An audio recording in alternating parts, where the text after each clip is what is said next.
Hello, my name's Olivia. My Girl Scout Gold Award is on educating and spreading awareness about rabbits.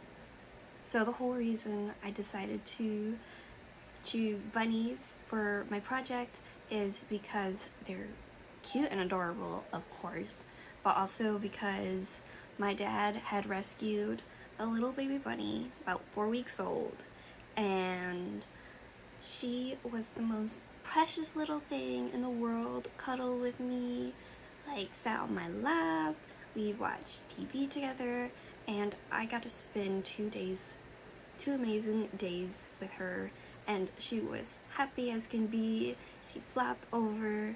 However, sadly, my cat did spook her, and I believe she passed of a heart attack. It's common, unfortunately, with bunnies, and it happened. But it was at that point I decided that I wanted to rescue bunnies and make them happy and have some sort of impact on their little lives. So that's what I did. So let's discuss, is having a rabbit right for you? Now, there's really so many variables to consider, and of course, after watching this video, I do very much suggest doing all the research you can, learning everything you can, but these are like main things to consider is time, money, and expectations. So money-wise, the vet bill, because they are considered exotic animals, they are not seen by normal vets. Normal vets can like administer fluids really in an emergency, and that's their extent. They're usually not there all the time. Emergency vet visits is like $100, maybe even more. The treatments for things can be like $300 to $500 per thing. It is crazy and ridiculous, but because they are small animals and not technically common household pets, and that's unfortunately the case. The time. Do you have the time to spend with your bunny, to take care of your bunny? You're gonna have to rabbit proof. You're gonna have to socialize with them if they are a single bud, because rabbits are very social creatures. So if you do not have a pair, they can get lonely and they can get depressed. Do you have the space? Rabbits are small dogs, essentially. If you want to think about it in space terms, they need to run around, they need to binky. These guys can jump over 3 feet sometimes if they are that strong-willed. And expectations. Do you expect a cuddly partner?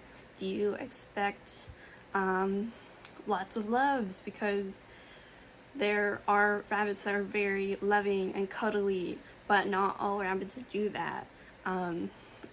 They'll live under your bed. if you have a bed where they can go under it, or a coffee table, they will most likely live there. Now that we've discussed that, let's talk about everything you'll need to know to take care of these amazing little bunnies. First, you'll want to set up where the bunnies are going to be, of course. If you're going to put them in a room, or if you're going to have a spot for them out in a living room or dining room or wherever. Your first step, most likely, if they're not in their own room, is setting up a exercise pen. It's a little fence, and if you're transitioning them to free roam, I very much suggest that. It's a great place to start. You're gonna want to have at least a cat-sized litter box. They do have rabbit and like guinea pig specific, but those are often quite small and can be uncomfortable for them, and it's suggested that you have them where they can turn around in the litter box.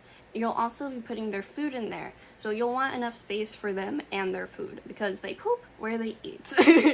And you'll also want a water dish, the little hamster bottles where the little ball things, and they drink out of it. They don't get enough water. Once again, they are like small dogs. They can drink that much, and you'll probably have to refill it every night if you don't have an automatic water feeder. You also want plenty of toys and treats, and of course, be ready to bond with them. Now, let's discuss their diet.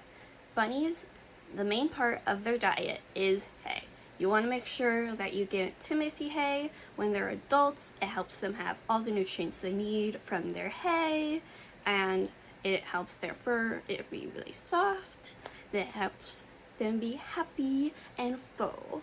You also want to consider pellets. You only want to give them about a 1/4 cup at most of pellets a day. Otherwise, they can get a little bit chubby. Not that chubby rabbits aren't cute, but it is something you want to watch out for because a really, really obese rabbit is not good for them. You also want to give them loads of greens, not too much greens, but you want to give them a little bit of salads like kale, lettuce, many other leafy greens. You can get spring salad mix. I would avoid ones with onion and carrot in them because carrot is a treat and it'd be quite high in sugar. Just want to be careful and be more conservative on sugar because it can cause dietary problems. You can give them oats as a treat. Oxbow has amazing hay treats, little hay popsicles, just so many things. Many enrichment toys is very good for them. You want to make sure that you're providing ample amount of enrichment, otherwise they will destroy everything. Now, when it comes to rabbit body language and bonding with your rabbit when you first bring them home, of course, they are probably going to be very shy. They are in a new unknown environment. It's scary. I mean, like, especially if you're like, what's these big people doing? They will most likely hide or want to hide, so provide a hidey house or somewhere they can feel safe. You're going to want to not pick them up, at least at first. You can, of course, train them to be more okay with it, to make things easier for the vet, or if you have to pick them up if necessary. It's all about, these first few days is all about adjusting. Sometimes they can come up and be very friendly, but just don't put your expectations to that because you don't want to disappoint yourself. It doesn't mean they hate you.